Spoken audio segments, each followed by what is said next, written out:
ሰላም ከመይቀኒኹም ናይ ትግራይ ደለይቲ ለውጥ ዝበሃሉ ብጻድቃን ገብረትንሳኤ ዝምርሑ ዝበሃሉ ተጋሩ ሎሚ ቀነ ኣብ ሚድያታት እዮም ፋሕፋሕ ኢሎም ኣብ ጽዕጽዕ ፕሮፓጋንዳ ኮይናት ቀንዮም ካብ ጀነራል ጻድቃን ክሳብ ጀነራል ሳሙራ ካብ ኪራ ኢብራሂም ክሳብ ወዲ ጉዐይ ካብ ጌታቸው ክሳብ ሰፋ ብርሃ ካብ ብርሃ አባይ ክሳብ ብርሃ በላይ ገብረ አስራት ስየን ካልኦት ብርክት ዝበሉ ተጋሩን ብትልሚ ተመቃቂሎም ክሳብ ዝመስል ኣብ አምሓርኛን ትግርኛን ሚድያታት ኢትዮጵያ ተጸሚዶም ይምቀንዮም ዋና ጭብጣ ሓሳቡ ድማ ፌደራል መንግስቲ ኣብ ልዕሊ ትግራይ ዘየዳግም ስጉምቲ ይውሰድ ህወሓት ይወገደልና ናብ ስልጣን ክንምለስ ዝብል ይመስል ነዚኦም ኩሎም ሓደ ብሓደ ምድሳስ ግዜ ይኣክልን ንናይ ኩሎም ሓሳብ ጥቕልል ዘብልን መራሒ ውድብ ስምረትን ኣማኻሪ ቀዳማይ ሚኒስትር አብይ አሕመድን ሚስ ቲቪ ዝገበረ ቃለ መጠይቕ ብሓፂሩ ጾሚኣ ከቕርበልኩም እየ ተጸበዩ ኣይተ ጌታቸው ረዳ ብርክት ዝበሉ ዛዕባታት የልዒሉ ምስ ቲቪ ዝገበሩ ቃለ መጠይቕ ብሓፂሩ እንትግለጽ ግን ዋና ነገራት ከልዕል ብዛዕባ ውዕሊ ፕሪቶሪያን ካልኦት ተገደስቲ ጉዳያትን ምስ ኣኼባ ሕብረት ኣፍሪካ ተዛሚዱ ናይ ትግራይ ጉዳይ ኣጀንዳ ንምትሓዝ ከም ዝተንቀሳቐሰ ይጠቅስ እንተኾነ ዛጊድ ጉዳይ ውዕሊ ፕሪቶሪያ ኣብ ሕብረት ኣፍሪካ ከም ዝተዘተየሉ ዘርኢ ሓበሬታ ዛጊድ ኣይተረኸበን ቀድሚ ሓደ ሰሙን ቀዳማይ ሚኒስትር አብይ አሕመድ ኣባላት ኣደራድርቲ ውዕሊ ፕሪቶሪያ ብዛዕባ ዳግም ምሽምጋልን ምምያጥን ኣጀንዳ ንምትሓዝ ከም ዝተንቀሳቐሱ ይዝከር እዩ እንተኾነ ቀዳማይ ሚኒስትር እዚ ጉዳይ ውሽጢ ጉዳይና እዩ ስለዚ እዚ ኣይምልከተኩምን ባዕልና ክንፈትሖ ኢና ከም ዝበለ ሚድያታት ጠቒሶን እየን ኣይተ ጌታቸው ረዳ ስልጣን ካብ ዘረክብ ከባቢ 10 ወርሒ እናገበረ ምዃኖም ጀነራል ታደሰ ወረደ ንናይ ህወሓት ዕንቀፋይ ምንቅስቓስ ደው ኣብ ምባል ካብቲ ናቱ ምንቅስቓስ ዝነኣሰ ምዃኑ ይዝገሊጹ ምኽንያት ስንፍና ጀነራል ወዲ ወረደ ድማ እቲ ኣብ ትግራይ ብዘበነ ጌታቸው ዝነበረ ጸገም እናገለደ መጺኡ ኣብ ሕማቕ ብርኪ ምህላው ገሊጽ እዩ ኣይተ ጌታቸው ረዳም ካብ ዝሓሊፉ ንናይ ቀደም መቃልስቱ ድሁላት ጉጅለ ብዝብል ይገልጾም ምስ ሻዕብያ ወደ ክደኽ ይብሉ ኣለዉ ዝብል ጀነራል ጻድቃን ኣብ ዝሓለፈ ዓመት ዝተዛረቦ ቃል ብቓል እዩ ደጊሞ ኣይተ ጌታቸው ረዳ ንጀነራል ታደሰ ወረደ እንትገልጾ ንባዕሉ ንምዕንቃፍ ኣስተዋጽኦ ዝገበረ ብዝብል ዘራጉደሉ ምኽንያት እንትብል ድማ ቀድሚ 3 ሰሙን ጸለምትን መሓዝ ወሲኖም ዘወፈርዎ ጌጋ ነይሩ ይብል ጸለምትን ምዕራብን ናይ ትግራይ ምዃኖም ይኣምን እየ እንተኾነ ድሕሪ ውዕሊ ፕሪቶሪያ ኩላ ጸንቂቕናን ሰላም ትኹን ይብል ጸለምት ብዝብል ድማ ይገልጾ ፌደራል ዘዕንቅፍ እንተኾይኑ ክነቃልዖ ኔርና ግን መብዛሕትኡ መዕንቀፋይነት ካብ ፌደራል ወፂኡ ናብቲ ጉጅለ ይኣትዩ ይብል ኣይተ ጌታቸው ረዳ ጀነራል ጻድቃን እውን በዚ ሓሳብ ዝተናበቡ ብዝመስል ትማሊ ኣብ መድረኽ ተጠሊዑ ፌደራል መንግስቲ ኣዕንቂፎ ይፈልጥን ተመዛበልትን ንምምላስ ዝብል ቅሉዕ ሓሶት ገሊጹ እዩ ጌታቸው ንታደሰ ወረደ ኣብ ኣዲስ ኣበባ ኸይዱ ተስማዕሚዑሉ ዝኸደ ኣብ መቐለ ምስ ተመለሰ ድማ ካሊእ እዩ ዝዛረብ ብምባል ይኸሶ ንሱኸ ስለዚ ንባዕሉ ኣብ ምዕንቃፍ ንጡፍ እዩ ብሎ ታደሰ ወረደ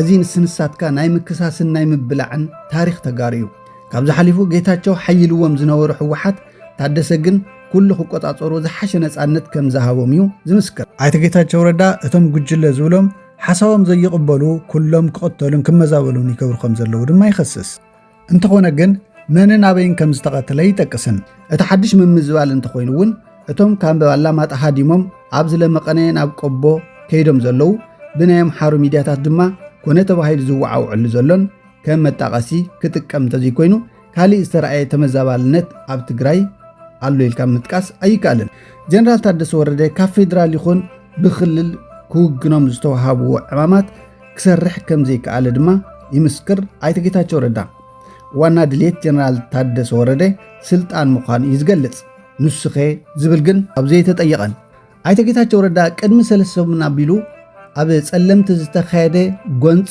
ዝብልዎ ኩናት ብወገን ፌደራል ኮይኑ ይፈልጦ ዝበሎ ብሓውሲ ምቅላዕ ኩነታት ይገልጽ ብርግጽ ኣይተ ጌታቸው ረዳ ጸለምቲ ንዝብል ጸለምት ብዝብል ትሳድስተ ተጠቒሙ ይዝገልጻ ኮነ ኢሉ ተጋጊው ኣይተፈልጠን እቲ ኩናት ምስ ተጀመረ ጌታቸው ታደሰ ወረደ ከም ዝደወለሉ እንድሕር ዘይትፈልጦ ተረባሪብና ደው ነብሎ ከም ዝበሎ ምስ 7 ኣምባሳደራት ድማ ንሱ ደው ከብልዎ ከም ዝተዘራረበ የብርህ ካብ መንጎ ዞም ኣምባሳደራት ናይ እንግሊዝ ኣምባሳደር ከምዚ ስዕር እዮም ዝኣምኑ ከም ዝበሎ ይገልጽ።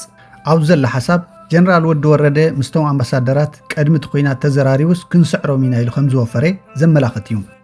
ድሓር ግን ታደሰ ወረደ ክድውለልካ እየ ኢሉ ስልኪ ከም ዝዓፀወን ድሕሪኡ ስልኪ ምልዓል ከም ዝኣበየን ይዛረብ። ጌታቸው ትርጉም ንዘይብሉ ብዙሕ መንእሰይ ኣሰዊኦም ብዝብል ድማ ይኸሶም። ክኸውን ዝግብኦ ዝብሎ እንትገልጽ ድማ ካብ መናእሰይ ነሰውእስ ንጸመም ዋላ ዓመት ንጽናሕ ዝብል ምኽሪ ሓሳብ እዩ ዘቕርብ። 3 ዓመት ጸኒሕና ኸ እንታይ ረኺብና ዝብል ግን ኣይጠቐሰን።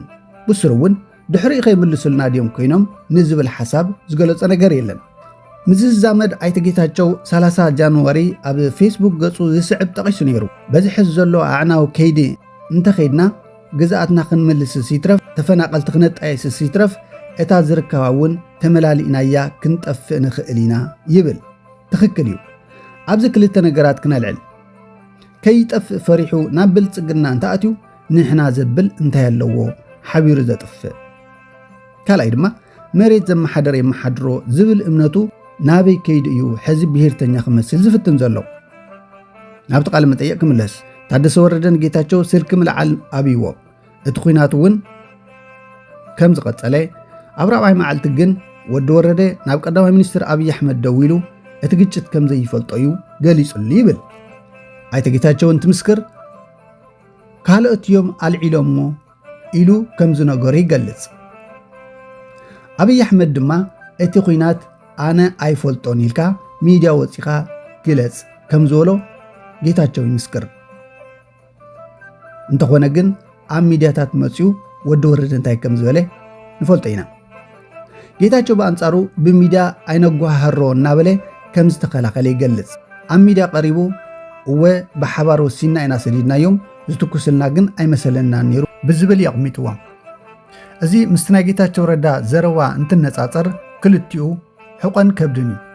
ኣብዚ ዘሎ ረቂቕ ሽርሒ ናይ ጌታቸው ረዳ ናይ ኣብይ ኣሕመድ ቅዳሕ ኢልካ ምውሳድ ይከኣል እዩ። ክልቲኡ ናይ ምጉናጽ ሓደ ሽርሓዊ ዘረባ እዩ ተዛሪቡ። ነቶም ጉጅለ ዝብሎም ንስንሳቶም ክባልዑ ናይ ምግባር ረቂቕ ውዲት ካብዚ ሓሊፉ ኣይተ ጌታቸው ሻዕብያ ሰራዊት ትግራይ ምዕራብ ትግራይ ከኣቱ ድሌት ከም ዘይብሉ ይገልጽ። እንተኾነ ብኣውርኡ ዝተሸመሉ ብልጽግና ሰራዊት ኣኽቲቱ እናሓለወ እናሃለወስ ሻዕብያ ድሌት ሃለወ ይሃሎ እንታይ ይምልከተካ ንዝብል መልሲ ዝህብ ኣይመስልን። ከምቲ ኩሉ ሻብ ዝብሎን ብትኽክል እውን ናይ ሻዕብያ ድሌት ክኸውን ዝኽእልን ኩናት ካብ ምድሪ ኤርትራ ኣርሒቕካ ረብሓኻ ምርግጋጽ እዩ። ዝኾነ መንግስቲ ዝደልዮ እውን ንሱ ክኸውን ይኽእል እዩ። ከምኡ ምባሎም ኣየኽስሶምን ድሌቶም እምበር ድሌትና ክፍጽሙ እውን ኣይዋግኡን ወይ እውን ኣይመፁን። ሻዕብያ በዚ ምዕባለታት ይስሕቁ ኣለዉ ብዝብል ይገልጾ ጌታቸው ረዳ ይስሕቁን ፈረቓን ከማኻን ማሓዙትካን ከም ዝበሉ ዓያሹ ተጋሩ ተረኺቦም ደኣ ይስሕቁን ፈረቓን እባ ጌታቸው ረዳ ንምንቅስቓስ ሰራዊት ኤርትራ ቅድሚ ገለ ኣዋርሕ ጌታቸው ረዳ ሰራዊት ኢትዮጵያ ተመሊሱ ናብ ትግራይ ከኣቱ ኣለዎ ንዝበሎ ከም ሓደ መረጋገፂ ሓሳብ ገይሩ ከቕርቦ እዩ ዝፍተን። ኩሉ ሰብ ዝፈልጦ ሓቂ ግን ሰራዊት ፌደራል ካብ ዛላምበሳ ይኹን ዓዲ በራኽ ዝወፀሉ ብፍቓድ እምበር ዝኾነ ጽዕንቶ ተገይሩሉ ከም ዘይኮነ ይፍለጥ እዩ። ተዓዘብቲ ዝብልዎ ድማ መንግስቲ ኢትዮጵያ ንኤርትራ ንምውራር እንትዳሎ ወታደራውን ፖለቲካውን መራሕቲ ትግራይ ኣይንወፍርን ኢሎም ስለ ዝኣበይዎ ኣብይ ኣሕመድ ድማ ምስቲ መሪ ትግራይ ተቆጻጺሩ ዝነበረ ሰራዊት ኤርትራ ክንዋጋእ ምእንቲ ከፊትዎ ከም ዝኸደ እዮም ዝዛረቡ። ብትኽክል እውን ንሱ ናይ ምዃን ዕድሉ ሰፊሕ እዩ። ሓደ ዝገርም ርእይቶ ግን ኣልዒሉ ጌታቸው ረዳ ሕወሓት ትማሊ ከዳዓትን ጠላማትን ዝብልዎም ዝነበሩ ሰባት ኣናብስ ይብልዎም ኣለዉ ይብል። ሓቂ እዩ። መዓት ሰራቕን ሓሳውን ደጋፊኦም ገይሮም ይወዳደሱ ከም ዝህልው ኣየጠራጥር። ጌታቸው በዚ ጉዳይ እዚ ንኻልእት ምሕማይ እዩ እቲ ዝገርም ነገር። ትማሊ ንኣብይ ኣሕመድ ግድብ ሸይጥዎ እዩ ስለ ብሔራዊ ረብሓ ዝግድሶ ኣይኮነን ኩሉ ነገር ሸይጡ ስልጣኑ ምቕጻል ጥራሕ እዩ ባህጉ ወዘተ እናበለ ንኣብይ ኣሕመድ ብሽሙ ዝገልጽ ነበረ ጌታቸው ረዳ እምበር ካልእ ኣይኮነን። ነዚ ናኻ ጌታቸው ረዳ ኣብ ልዕሊ ካልኦት ኣፉ ክኸፍት መልክዕ የብሉን ንብሎ። ካብኡ ግን ጌቾ ንሕወሓት ብዙሕ ኣባኺነ ይብል።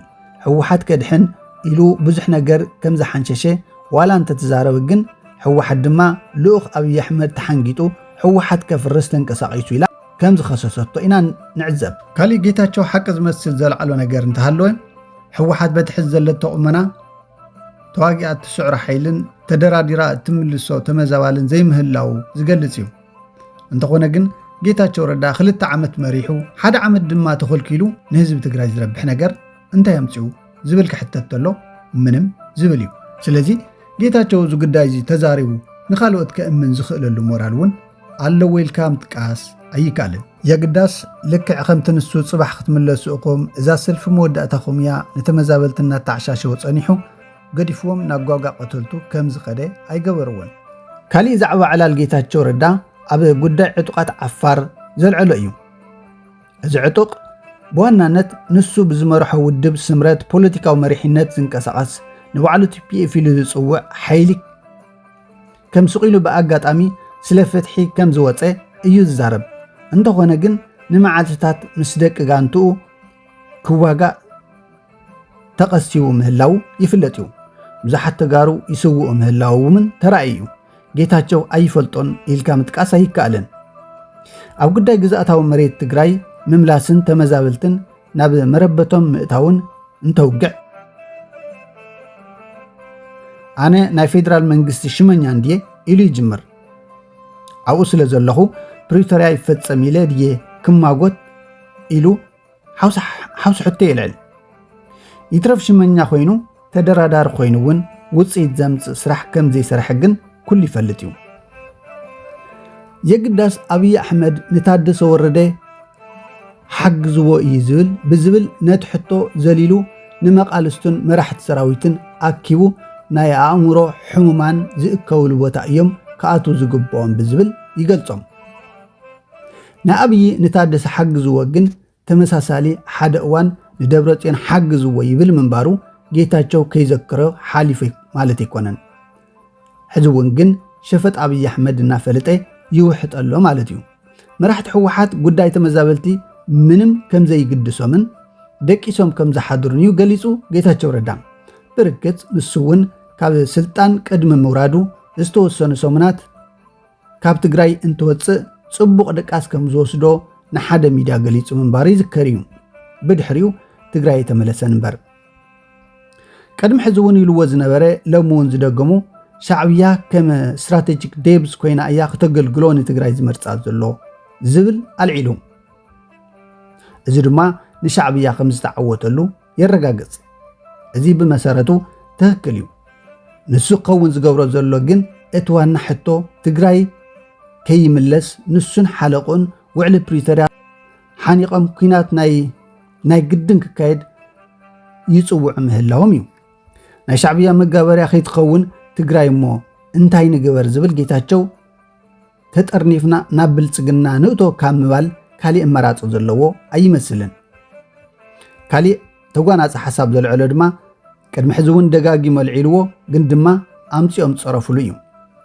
እቶም ኣስመላሽ ኮሚቴ ናይ ምዕራብ ትግራይ ልክዕ ከምቲ ቅድሚ ሕዚ ኣልዒልዎስ ተመሊሶም ፀሪፎም ዘዋረድዎ ሎሚ እውን ንህዝቢ ይናፍቁ እዮም እንተመፂኦም ከኣስሩና እዮም እምበር ህዝብስ ክንቅበሎ ነርና ከም ዝብልዎ መስኪሩ መዛዘሚ ዘረብኡ ኣይተ ጌታቸው ረዳ እቲ ጉጅለ ዝብሎ ሕወሓት ከም ቀላሚጦስ እዮም ኣብ ዙርኦም ዝኾነ ይኹን ነገር ከብቅሉ ዘይኽእሉ ዝጥጥዕ ነገር እውን ኣይፈቱን ዝብል እዩ።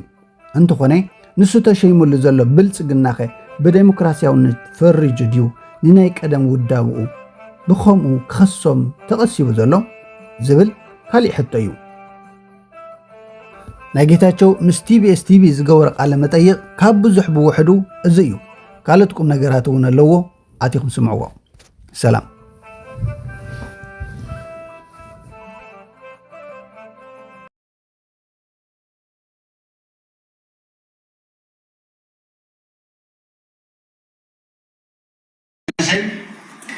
ነቱ መውቅዕም ሒዝዎ ዘሎ ሓይሊ እምብለይ ክብሎ ክኸል ኣሎ ካብኡ ክወፅ ኣሎ ህይወቱ እውን የድሕን ናይ ቤተሰቡ ፀገም ይፈትሕ ናይ ባዕልና ናብራውን ንቅድሚት የመሓይሽ ሓደ ኩናት ክተርፈሉ ዝኽእል ዋና መንገዲ እዚ እዩ።